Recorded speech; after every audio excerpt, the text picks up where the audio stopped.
ಎಲ್ರಿಗೂ ನಮಸ್ಕಾರ. ಮತ್ತೊಮ್ಮೆ ಎಜುಕೇಟಿವಿಟಿ ಯೂಟ್ಯೂಬ್ ಚಾನಲ್ಗೆ ಸ್ವಾಗತ ಸುಸ್ವಾಗತ.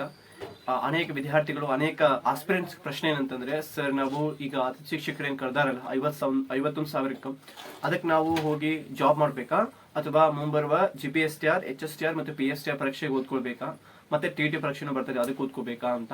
ಸರ್ ಈಗ ಏನ್ ನಾವು ಸರ್ಕಾರ ಕೊಡುವಂತಹ 12,000 ಮತ್ತು 12,500 ಏನು ಪಗಾರ ಏನಿಲ್ಲ ಅದ್ರ ಜೀವನ ನಡೆಸಬೇಕಾ ಅಥವಾ ನಮ್ ಪರ್ಮನೆಂಟ್ ನೆಲೆಗೆ ಹುಡುಕಬೇಕಾ, ಅಂದ್ರೆ ನಾವು ಟೀಚರ್ ರಿಕ್ರೂಟ್ಮೆಂಟ್ ಒಳಗೆ ಚೆನ್ನಾಗಿ ಓದ್ಕೊಳ್ಬೇಕಾ ಅಂತಂದು ಬಹಳ ವಿದ್ಯಾರ್ಥಿಗಳು ಡೌಟ್ ಅದ. ಮೊದ್ಲಿಗೆ ನಾನು ಈ ಒಂದು ಏನು 51,000 ಶಿಕ್ಷಕರದ ಒಂದು ಏನು ಅತಿಥಿ ಶಿಕ್ಷಕರದ ಒಂದು ವಿಚಾರ ಏನಿದೆ ಅದ್ರ ಬಗ್ಗೆ ನಾನು ನಿಮ್ಗೆ ಹೇಳಿ ಓದ್ಬಿಡ್ತೀನಿ. 2025 ಮತ್ತು 26ನೇ ಸಾಲಿನ ಒಳಗಡೆ ರಾಜ್ಯದ ಸರ್ಕಾರಿ ಮತ್ತು ಪ್ರಾಥಮಿಕ ಹಾಗೂ ಪ್ರೌಢಶಾಲೆಗಳಲ್ಲಿ ಖಾಲಿ ಇರುವಂತಹ ಬೋಧಕ ಹುದ್ದೆಗಳನ್ನ ಅವ್ರು ಏನ್ ಮಾಡ್ತಾರೆ, ಅತಿಥಿ ಶಿಕ್ಷಕರಿಗೆ ಏನು ನೇಮಕಾತಿ ಮಾಡ್ಕೊಳ್ತಾ ಇದ್ದಾರೆ. ಈಗ ಅತಿಥಿ ಶಿಕ್ಷಕರ ನೇಮಕಾತಿ ಈಗ ಆಲ್ರೆಡಿ ಲಾಸ್ಟ್ ಇಯರ್ ಕೂಡ ಮಾಡಿದ್ರು ಮತ್ತೆ ಈ ವರ್ಷ ಕೂಡ ಮಾಡ್ತಾ ಇದಾರೆ. 29/5/2021 ಅಂದ್ರೆ ಈ ತಿಂಗಳ ಶಾಲೆ ಸ್ಟಾರ್ಟ್ ಆಗತ್ತಾವ. ಸ್ಟಾರ್ಟ್ ಆಗೋ ಸಂಬಂಧ ಏನ್ ಮಾಡ್ತಾ ಇದಾರ, ಶಾಲೆಯ ಒಂದು ಸ್ಟಾರ್ಟ್ ಆಗೋಕ್ಕಿಂತ ಮೊದ್ಲಿಗೆನೆ ಈ ಕಾಯಂ ಶಿಕ್ಷಕರ ನೇಮಕಾತಿಗಿಂತ ಮೊದಲಿಗೆ ಈ ಅತಿಥಿ ಶಿಕ್ಷಕರ ನೇಮಕಾತಿಯನ್ನು ಮಾಡ್ಕೊಳ್ತೀವಿ ನಾವು ಅಂತ ಹೇಳ್ತಾ ಇದಾರೆ.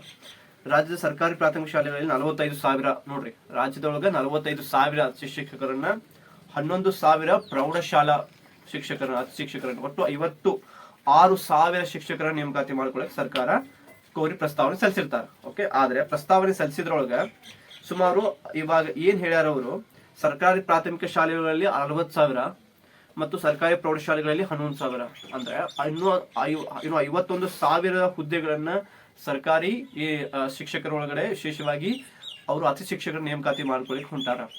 ಇಲ್ಲಿ ಯಾಕೆ ಅವರು ಅತಿಥಿ ಶಿಕ್ಷಕ ನೇಮಕಾತಿ ಮಾಡ್ಕೊಳಿಕ್ ಹೊಂಟಾರ ಅಂತಂದ್ರೆ, ಸರ್ಕಾರ ಕಡೆ ಇವಾಗ ಸದ್ಯ ಪಂಚ ಗ್ಯಾರಂಟಿಗಳ ಮುಖಾಂತರ ಅವ್ರು ಏನ್ ಮಾಡ್ತಿದಾರ, ರಾಜ್ಯದೊಳಗಡೆ ಸೇವೆ ಮಾಡ್ತಾ ಇದಾರ ಅಂತ ಅನ್ಕೊಳ್ರಿ.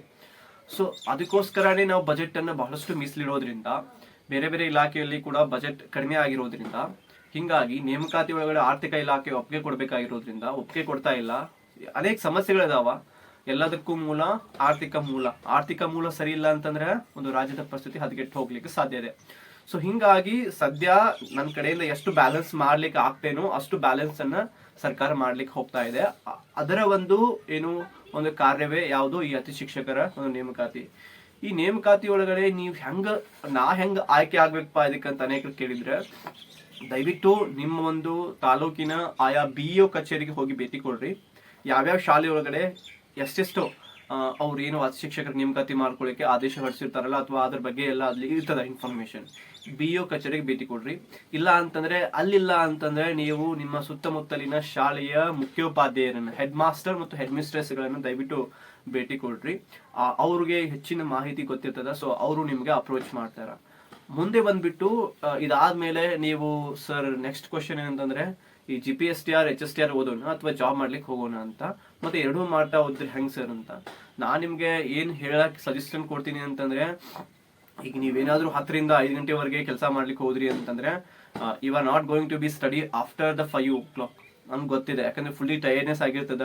1 ತಾಸು 2 ತಾಸು ಓದಾಕ್ ನಿಮಗೆ ಕಾನ್ಸಂಟ್ರೇಷನ್ಸ್ ಬರಂಗಿಲ್ಲ. ಮತ್ತೆ ನಿಮ್ಮ ಮುಖ್ಯ ಉದ್ದೇಶ ಏನಾಗಿರ್ತದ, ಅಲ್ಲಿ ಸುಮಾರು 7 ತಾಸು ಕೆಲಸ ಮಾಡೋದಾಗಿರ್ತದ. ಸೊ ಹಿಂಗಾಗಿ ಸ್ಟಡಿ ಕಡೆ ನಿಮ್ಗೆ ಕಾನ್ಸಂಟ್ರೇಷನ್ ಉದ್ದೇಶಗಳು ಹೋಗೋದಿಲ್ಲ. It's up to you. ನಿಮ್ ಫಿನಾನ್ಷಿಯಲ್ ಮ್ಯಾನೇಜ್ಮೆಂಟ್ ಬಹಳಷ್ಟು ದುಡಿಯುವಂತ ಪರಿಸ್ಥಿತಿ ಕೈಗೆ ಬಂದಿದೆ ಅಂತ ದಯವಿಟ್ಟು ದುಡೀರಿ. ಇಟ್ ಮೀನ್ಸ್ ಕೆಲಸಕ್ಕೆ ಹೋಗ್ರಿ, ನನ್ನ ಮಾತು ಕೇಳ್ಬೇಡ್ರಿ. ಇಲ್ಲ ಸರ್ ನಮ್ದು ಮನೆಯ ಆರ್ಥಿಕ ಪರಿಸ್ಥಿತಿ ಸುಮಾರು ಇನ್ನೂ 1 ವರ್ಷ 2 ವರ್ಷ ಚೆನ್ನಾಗಿದೆ, ನಾನು ಹೋಗಿಲ್ಲ ಅಂದ್ರೂ ಕೂಡ ನಡೆಯುತ್ತೆ ಅನ್ನೋರು ದಯವಿಟ್ಟು ಹೋಗಿ ಕೆಲಸ ಮಾಡುವಂತ ಅವಶ್ಯಕತೆ ಇಲ್ಲ. ಇನ್ನೊಂದು, ಹೋಗಿ ಕೆಲಸ ಮಾಡೋದ್ರಿಂದ ಏನ್ ಅಡ್ವಾಂಟೇಜ್ ಅಂತಂದ್ರೆ, ನೀವು ಹೋಗೋದಾದ್ರೆ ಹೈಸ್ಕೂಲ್ಗೆ ಹೋಗಿ ಅಂತ ನಿಮ್ಗೆ ಸಜೆಸ್ಟ್ ಮಾಡ್ತೀನಿ. ಯಾಕಂದ್ರೆ 8, 9, 10 ತರಗತಿಗಳನ್ನ ನೀವು ಟೀಚ್ ಮಾಡೋದ್ರಿಂದ ಅಲ್ಲಿರುವಂತಹ ಅಟ್ಲೀಸ್ಟ್ ಜ್ಞಾನದ ಮಟ್ಟ ಹೆಚ್ಚಿಗೆ ಇರ್ತದೆ ಮತ್ತು ವಿದ್ಯಾರ್ಥಿಗಳನ್ನ ಕಡಿಮೆ ನಿಯಂತ್ರಣ ಮಾಡಬಹುದು.